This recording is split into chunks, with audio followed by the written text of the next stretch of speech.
오늘은 가장 좋은 길, 사랑이라는 제목으로 함께 말씀 살펴보도록 하겠습니다.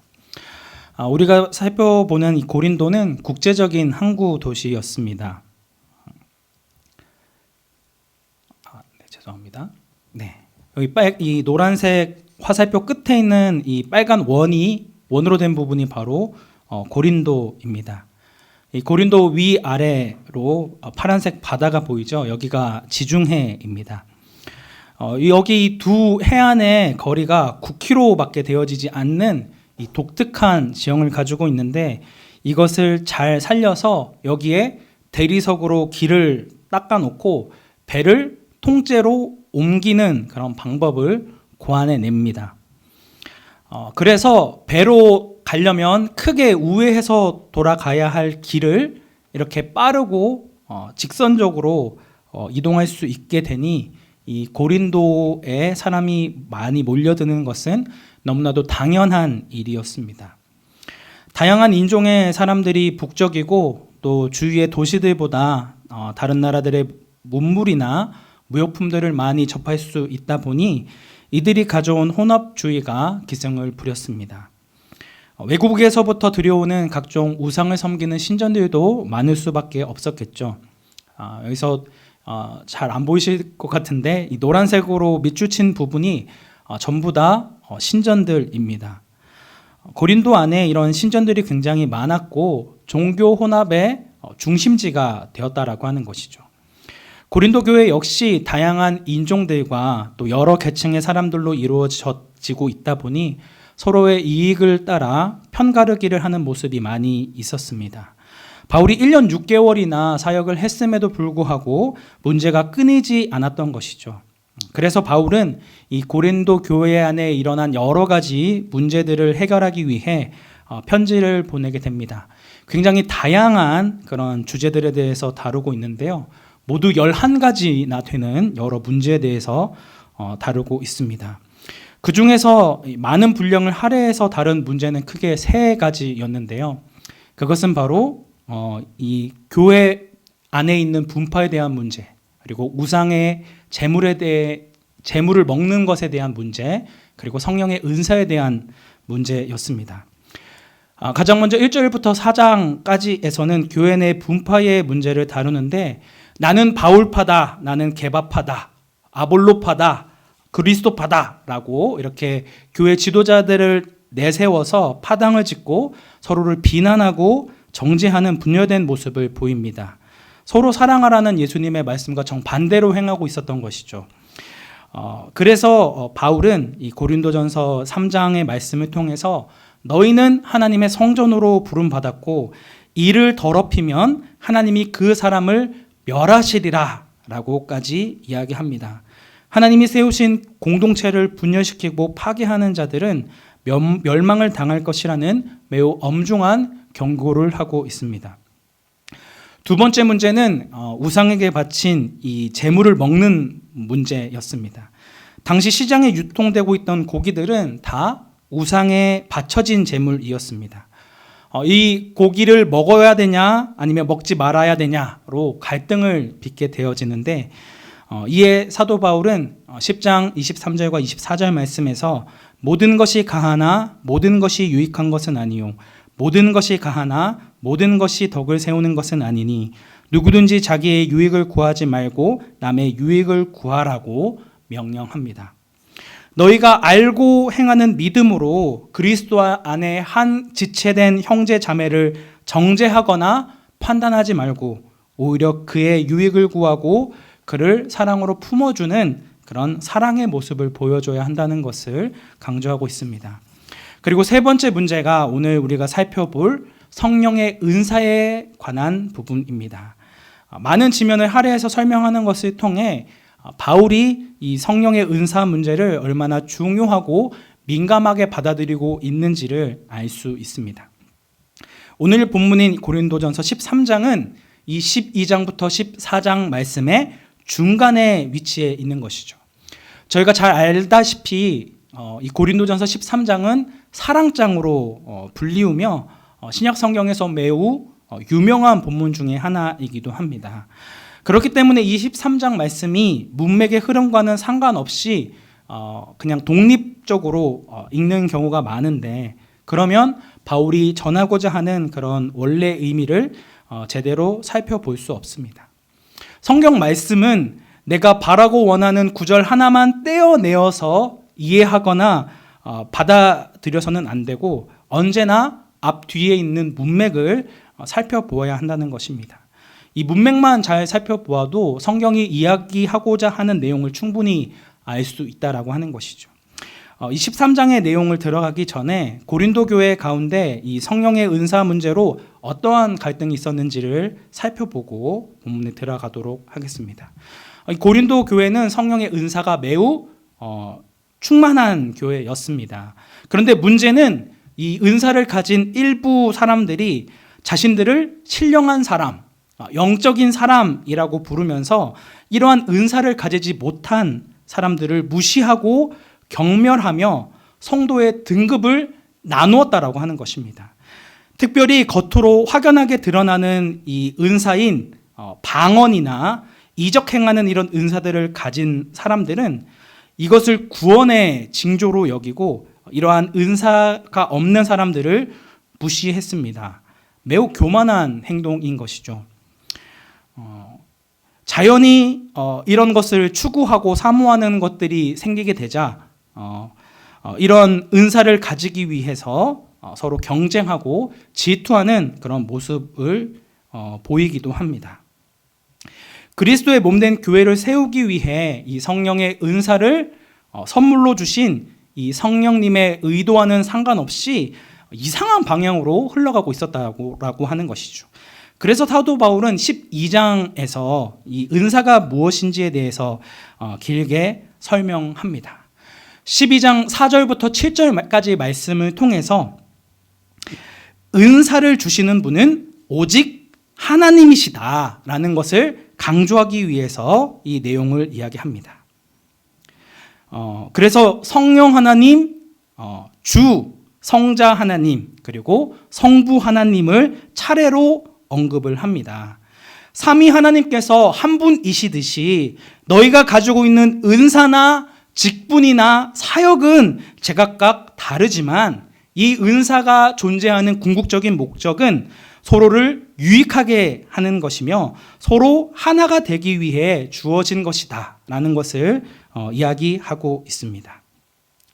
이어지는 8절부터 10절까지 해서 이 은사에 대한 9가지의 목록이 등장하는데 여기에 의미가 있습니다. 어떤 의미가 있냐? 당시 고린도 성도들이 바라고 소망했던 방언의 은사가 가장 마지막에 언급되고 있습니다. 너희들이 중요하게 생각하는 초자연적인 은사나 방언을 말하는 은사보다 너희들이 전혀 중요하게 생각하고 있지 않는 교육적인 은사들, 하나님의 말씀과 관련되어진 은사가 더욱 중요하고 의미가 있다는 것입니다.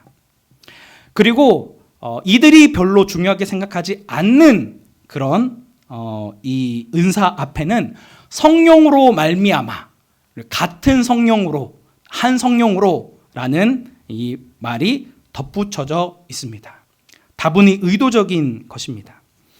이어지는 11절부터 12절까지의 말씀에서는 이 은사가 주시는 목적이 등장하는데 우리 11절 말씀만 함께 합독하도록 하겠습니다. 시작. 이 모든 일은 같은 한 성령이 행하사 그의 뜻대로 각 사람에게 나누어 주시는 것이니라. 아멘. 너희들이 받은 은사는 한 성령이 행하사 그 뜻대로 각 사람에게 나누어 주신 것임을 분명히 하고 있습니다. 몸에 많은 지체들이 있듯이 그리스도의 몸을 이루는 교회 역시 각자 다른 은사를 받은 사람들이, 성도들이 있다는 것을 이야기하고 있습니다. 이를 통해 사도 바울이 이야기하고 싶은 메시지가 무엇일까요? 너희가 그토록 높이 평가하는 이 방언이나 이적 행하는 은사를 받았다고 해서 그것으로 자랑하거나 과시해서는 안 된다라고 하는 것입니다. 반대로 그런 은사를 받지 못했다 해서 열등감에 빠질 필요도 없습니다. 모든 은사는 교회를 세우기 위해 성령 하나님께서 각자 다르게 주시는 것임을 강조하고 있으며, 그렇기 때문에 너희들이 은사에 따라 성도들의 등급을 나누는 행위는 너무나도 잘못된 것이다 라는 것을 강조하고 있는 것이죠. 또한 은사는 겉으로 드러나는 것뿐만이 아닙니다. 로마서 12장 말씀에서 드러나 있는 이 은사의 목록에서는 드러나는 은사보다 드러나지 않는 은사가 훨씬 더 많다는 것을 강조하고 있습니다. 은사는 전적으로 성령님께서 주시는 은혜의 선물이기 때문에 각자 성령께서 주시는 대로, 그리고 부름받은 대로 섬기고 가르치고 위로하고 구제하고 긍휼을 베푸는 등 각자에게 맡겨진 일을 믿음의 분수대로, 그리고 성실함과 부지런함으로 즐거움으로 하면 된다는 것을 보여주고 있는 것이죠. 계속 이어지는 고린도전서 12장 28절과 30절 말씀에서도 다시 한번 교회 안에 드러나는 다양한 은사들을 이야기하고 있는데, 여기에서도 하나님의 말씀을 가르치고 전하는 사도와 선지자, 그리고 교사를 앞서 언급하고 가장 뒤에 방언을 말하는 것을 언급하고 있습니다. 방언이 최고의 은사가 아니라는 것을 다시 한번 더 강조하고 있습니다. 그러면서 다 사도이고 다 선지자이고 다 교사이고 다 방언을 말하는 자가 될 수는 없다라는 것을 되물으면서 각자 성령 하나님께서 받은 은사가 다르다는 것을 다시 한번 강조합니다. 그리고 12절 말씀에 이 31절 말씀이 등장합니다. 우리 31절 말씀 함께 합독하겠습니다. 너희는 더욱 큰 은사를 사모하라. 내가 또한 가장 좋은 길을 너희에게 보이리라. 아멘. 사도 바울은 너희들은 겉으로 드러나는 방언이나 이적을 드러내는 은사 받기를 바라지 말고 더욱 큰 은사를 사모하라고 이야기합니다. 여기서 드러나는 더욱 큰 은사는 예언의 은사입니다. 하나님의 말씀을 받아 그 말씀을 전하는 그런 은사를 이야기하는데, 제가 기록은 하지 않았는데 우리 14장 1절 말씀을 보면 이 가장 좋은 은사가 바로 예언이다라는 것을 알 수 있습니다. 14장 1절 말씀 읽어보면 사랑을 추구하며 신령한 것들을 사모하되 특별히 예언을 하려고 하라. 이렇게 정확하게 너희가 구해야 할 은사는 예언의 은사다라는 것을 14장에서 이야기하고 있습니다. 그러면서 바울은 가장 좋은 길을 너희에게 보이겠다라고 이야기합니다. 무엇이 더 큰 은사인지를 분별하고 판단할 수 있는 기준을 너희에게 보여주겠다라고 하는 것입니다. 그 기준이 무엇일까요? 바로 사랑입니다. 13장에 등장하는 그 사랑이라고 하는 것이죠. 여기서 사용되어진 사랑의 단어는 아가페입니다. 무조건적인 사랑, 그리고 자기를 내어주는 사랑이라는 뜻을 가지고 있죠. 이러한 사랑은 오직 성령이 함께 하심으로 드러내는 열매라 할 수 있습니다. 우리 13장에서는 이러한 사랑이 없으면 안 된다라는 것을 강조하고 있는데요. 우리 1절부터 3절까지 말씀 함께 합독하도록 하겠습니다. 내가 사람의 방언과 천사의 말을 할지라도 사랑이 없으면 소리나는 구리와 울리는 꽹과리가 되고, 내가 예언하는 능력이 있어 모든 비밀과 모든 지식을 알고 또 산을 옮길 만한 모든 믿음이 있을지라도 사랑이 없으면 내가 아무것도 아니요. 내가 내게 있는 모든 것으로 구제하고 또 내 몸을 불사르게 내줄지라도 사랑이 없으면 내게 아무 유익이 없느니라. 아멘. 그래서 노란색으로 칠해져 있는 부분이 바로 은사입니다. 여러 은사 중에 가장 먼저 등장하는 은사가 무엇이죠? 방언입니다. 지금까지는 이 방언이 가장 마지막에 등장하다가 이번에는 제일 먼저 언급이 되어집니다. 고린도의 일부 성도들은 이 방언을 천사들의 언어라고 생각했습니다. 그래서 자신이 방언을 하는 것은 하늘의 천사와 같이 되어서 이미 하나님의 나라에 참여하고 있는 것으로 그렇게 착각을 하고 있었습니다. 그렇기 때문에 이 고린도 성도들은 방언을 너무나도 특별하게 여기고 예배 때마다 무절제하게 방언을 함으로 예배에 혼돈을 불러일으켰다라고 하는 것입니다. 이렇게 제가 설교를 하고 있는데 갑자기 여기서 여러 사람이 갑자기 방언을 한다고 생각을 해보십시오. 이게 예배가 제대로 되겠습니까? 네. 그런 일들이 고린도 교회 안에 있었다라고 하는 것이죠. 그런데 사도 바울은 1절 말씀을 통해 너희들이 그렇게 사모하고 천사의 말이라, 천사의 언어라고 이야기할 만큼 자랑했던 방언, 사랑이 없으면 시끄러운 소음에 불과하다라는 것을 강조하고 있습니다. 1절에 이어 등장하는 소리나는 구리와 울리는 꽹과리는 그리스의 신비 종교들에서 광란의 의식 때 쓰이던 도구들이었습니다. 사랑이 없는 방언은 이방인들이 드리는 예배와 크게 다를 바가 없다라는 것을 이야기하며 방언을 평가절하했다는 것입니다. 아마 이 1절 말씀이 지금 우리에게는 그렇지 않지만 당시 고린도 교회 성도들에게는 매우 충격적으로 다가왔을 것입니다. 2절 말씀에서도 여러 은사들이 등장하는데 바울이 가장 큰 은사라고 생각했던 이 예언의 은사, 그리고 비밀들과 지식이 등장하는데 이것은 계시로 얻은 하나님의 구원의 계획에 대한 지식을 뜻합니다. 그리고 이 산을 옮길 만한 모든 믿음이 등장하는데 여기에서의 믿음은 구원을 얻는 그리스도에 대한 믿음이 아니라 주를 신뢰하고 그의 힘을 빌려 이적을 행하는 은사를 의미합니다. 결국 2절의 말씀은 내가 계시를 받아 하나님의 구원의 계획들에 대한 지식을 가지고 있고 이것을 예언한다 할지라도 나에게 산을 움직이는 큰 믿음을 가지고 있다 하더라도 이것을 사랑으로 행하지 않는다면 이러한 은사를 행하는 나는 아무것도 아니다 라는 걸 이야기하고 있습니다.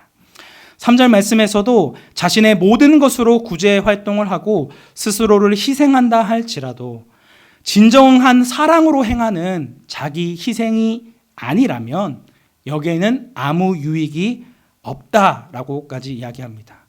아무 유익이 없다는 것은 구원이 주어지지 않는다라는 것을 의미합니다. 충격적인 이야기이죠.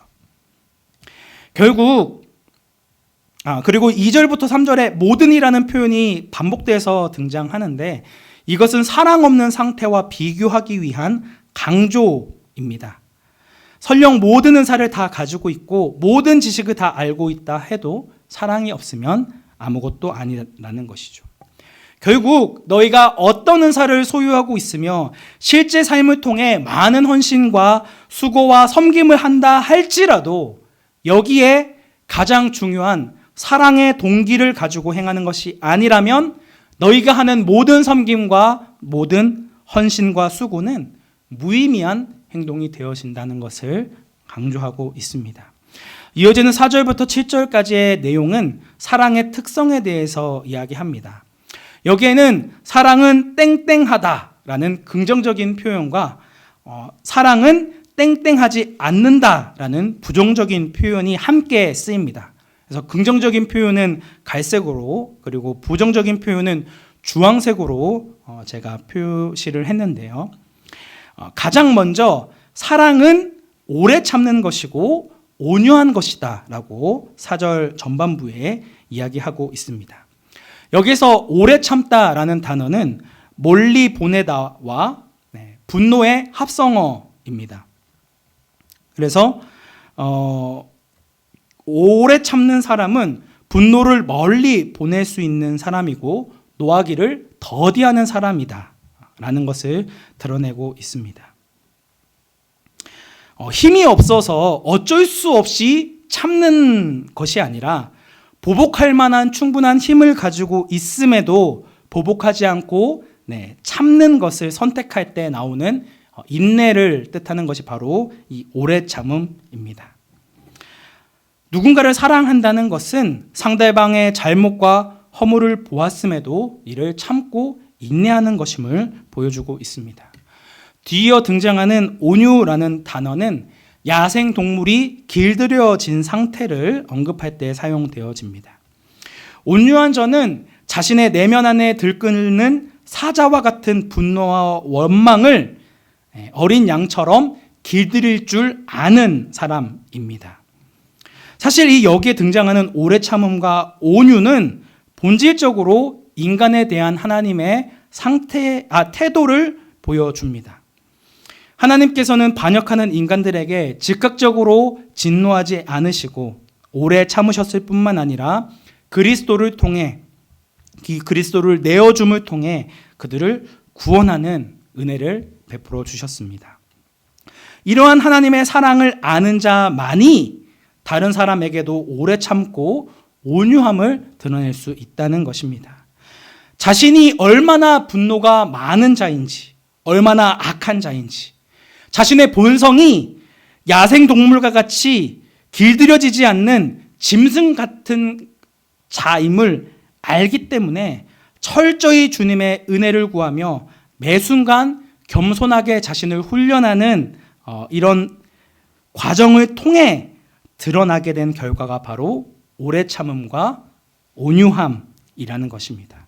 이 두 성품 모두 선천적으로 드러나는 것이 아니라 철저히 성령의 도우심으로 인해 변화되어진 성품이라는 것을 보여주고 있습니다. 반면 이어지는 이 8가지의 이 부정적인 표현은 하나님과 아무런 상관이 없는 자들이 보이고 있는 성품들을 나열한 것입니다.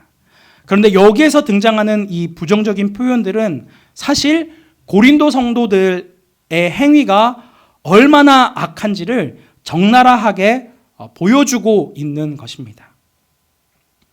고린도 교회 성도들은 앞서 말씀드렸다시피 각자 자신의 분파를 나누고 서로를 시기하고 다투고 있었습니다. 그들은 자신이 가진 모든 것이 하나님의 선물인 것을 망각하고 본래 자기의 것들인 양 그것을 자랑했습니다. 교만한 마음으로 자신을 과시하고 허품을 떨었습니다. 그리고 자신이 중요하게 생각하지 않는 은사를 가진 사람들을 무례히 대하고 행동했습니다. 자신이 행동하는 것만이 진리이고 옳다는 착각 속에 남들의 유익을 구하지 않고 자신의 유익만을 구하였습니다. 자신의 뜻대로 행하지 않으니, 자신의 주장대로 따르지 않으니 성내는 것은 당연하고 상대방으로부터 받은 분노와 원한을 참지 않고 악한 것을 계속해서 자신의 마음에 품고 있습니다. 그러므로 불의를 진리와 함께 기뻐하기보다는 불의를 기뻐하는 자입니다. 여기에서의 불의는 고린도전서 6장 말씀에서 고린도 성도들끼리 세상 법정에 서로를 고발하고 고소하는 그 내용과 관련되어 사용되어진 단어입니다. 서로에 대한 미워하는 감정을 공동체를 통하여 해결하고 은혜롭게 처리하려고 하지 않고 그냥 나한테 화를 냈어? 나한테 피해를 줬어? 그냥 바로 고소하고 고발합니다. 이 모든 것이 다 고린도 교회 성도들의 부끄러운 모습들이었습니다. 세상 사람들의 모습이 아니라 예수 그리스도를 믿음으로 구원받는다는 성도들이 행한 악하고 부끄럽고 추악한 모습입니다.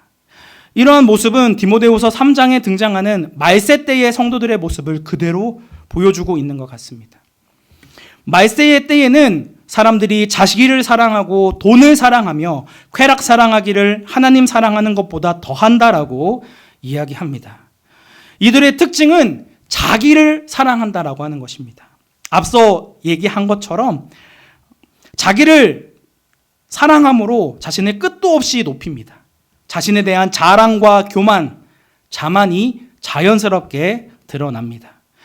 내 생각이 최고이고 최선이기 때문에 다른 사람들의 의견을 쉽게 비방하고 판단하고 정죄합니다. 그리고 이웃을 함부로 대하고 사랑하지 않습니다. 부모에게조차 불순종하며 다른 사람을 무정하게 대합니다. 그러다 조금만 억울한 일이나 피해가 생기면 원통함을 풀 생각을 하지 않고 인내하거나 절제함이 없습니다. 그러니 조금만 화가 나도 난폭하고 사납게 대하게 되지요. 하나님을 사랑하지 않는 건 역시 너무나도 당연합니다. 그들은 하나님 앞에 감사하지도 않으며 거룩한 삶을 살지도 않습니다. 하나님의 선하심을 따라 살아가지도 않고 하나님을 배반하기를 손바닥 뒤집듯이 쉽게 합니다. 하나님의 때와 일하심을 기다리지 못하고 조급하게 자신의 뜻대로 행동합니다. 하나님을 주인이라 고백하는 자녀들은 하나님과 이웃 사랑하기를 최우선순위로 두어야 할 자들인데 정반대로 자기 자신을 너무 사랑합니다. 자신에 대한 사랑으로 너무나 충만해 있기 때문에 이웃이나 하나님을 사랑할 여유가 없습니다.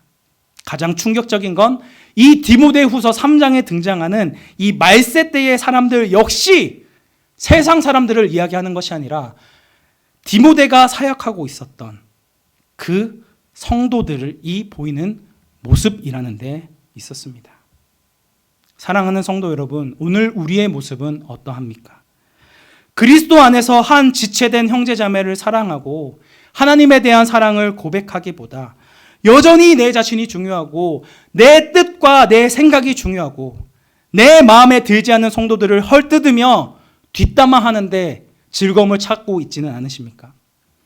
그들을 오래 참고 온유한 마음으로 품어주고 기다려주기보다 그들의 허물을 들추어내고 판단하고 정죄하고 자신의 신앙만을 자랑했던 고린도 교회 성도들처럼 행동하고 있지 않냐는 것입니다. 우리 이어지는 7절 말씀 함께 합독하도록 하겠습니다. 모든 것을 참으며 모든 것을 믿으며 모든 것을 바라며 모든 것을 견디느니라. 하나님의 백성들은 모든 것을 참는 자들입니다. 앞서 등장한 오래 참음과 온유가 다시 한번 강조되고 있습니다. 여기서 참는 것은 모든 것을 덮고 포용하다라는 뜻을 가지고 있습니다. 어떤 사람이 나에게 해악을 끼치고 잘못을 했다 하더라도 그의 모든 허물을 사랑으로 덮고 다른 사람에게는 철저히 침묵을 지키는 것을 의미합니다. 또한 사랑은 모든 것을 믿는 것입니다. 이 말은 상대방이 거짓말을 해도 무한정 속고 무한정 무조건 믿어준다는 것이 아니라 그가 계속해서 나를 실망스럽게 하고 절망스럽게 한다 할지라도 앞으로 점점 더 성숙해질 것을 소망하며 신뢰의 관계를 계속 유지한다는 뜻입니다. 또한 사랑은 모든 것을 바라는 것입니다. 지금 그 사람의 모습을 보면 전혀 달라질 것 같아 보이지 않고 아무런 소망이 없어 보이지만 성령의 능력으로 점점 더 성숙해질 것을 소망함으로 실망하지 않는 것입니다. 마지막으로 사랑은 모든 것을 견디는 것입니다. 이것은 하나님을 믿음으로 말미암아 찾아오는 수많은 환난과 아픔 속에서도 모든 것을 참고 견디며 주님의 다시 오심을 기다리며 견디는 것입니다. 사랑하는 성도 여러분, 사랑은 달달하고 달콤한 감정이 아닙니다. 그것은 끊임없는 자기 부인과 자기 희생을 통해 훈련과 방법을 통하여 습관되어진 행동이고 더 나아가 성품화된 모습입니다. 사랑은 감정적이고 좋은 것이 아니라 고통스럽고 힘들고 어렵지만 그럼에도 참으며 그럼에도 바라며 그럼에도 견디는 자가 자에게 주어지는 실제적인 것이라는 것입니다. 예수님께서 우리의 죄와 허물에도 오래 참아주시고 우리가 변화되어질 것을 기대하고 바라시며 우리를 끝까지 기다려주셨던 것처럼 우리 역시도 내 마음에 들지 않는 그 사람의 허물과 연약함을 사랑으로 품어주고 기다려 주어야 합니다. 단순히 나랑 비슷한 성향을 가진 성도, 내가 좋아하고 친해지고 싶은 성도들끼리만 모여서 교제하고 사랑하는 것이 아니라 나랑 다른 성향을 가진 성도, 약하고 가난한 도움이 필요한 성도, 내 마음에 들지 않는 못마땅한 성도들까지도 사랑으로 품어주고 함께 믿음의 길을 걸어 나가야 한다는 것입니다. 이어지는 8절부터 13절의 말씀은 사랑의 영원성과 온전함에 대해 이야기합니다. 8절 말씀에서 예언도 패하고 방언도 그치고 지식도 패하겠지만 오직 사랑은 영원히 없어지지 않는다라는 것을 강조하고 있습니다. 지금 너희들은 자신이 가지고 있는 은사가 최고라고 이야기하고 서로 시기하고 다투고 경쟁하고 서로를 비방하지만 주님께서 다시 올 그 날이 오면 이 모든 은사들은 다 폐하여지고 없어질 것이며 오직 사랑만이 남게 되어질 것이라는 것을 강조하고 있는 것입니다. 9절과 10절 말씀에서 너희들이 가지고 있는 은사인 예언과 지식을 가지고서는 하나님에 대해 부분적으로밖에 알 수 없지만 온전한 곳이 올 때에는 곧 주님께서 다시 오실 때에는 지금 너희가 알고 예언하던 부분적인 것은 아무런 쓸모가 없어지게 될 것임을 이야기하고 있습니다. 주님께서 다시 오실 때에 모든 것이 분명하게 보여지게 될 것을 이야기하고 있죠. 11절 말씀에서 어린아이의 생각과 지식이 당시에는 최고로 보여도 장성하면 그가 아끼고 사랑했던 그 것들이 아무것도 아님을 자연적으로 알게 되듯이, 그리고 12절 말씀에 거울로 보는 것은 희미하지만 실제 얼굴을 대하여 볼 때는 더욱 분명히 알게 되듯이 주님이 다시 오실 그때에 하나님에 대해 분명하게 알게 되어질 것임을 이야기하고 있습니다. 그러나 지금은 아직 주님이 다시 오시는 때가 아닙니다.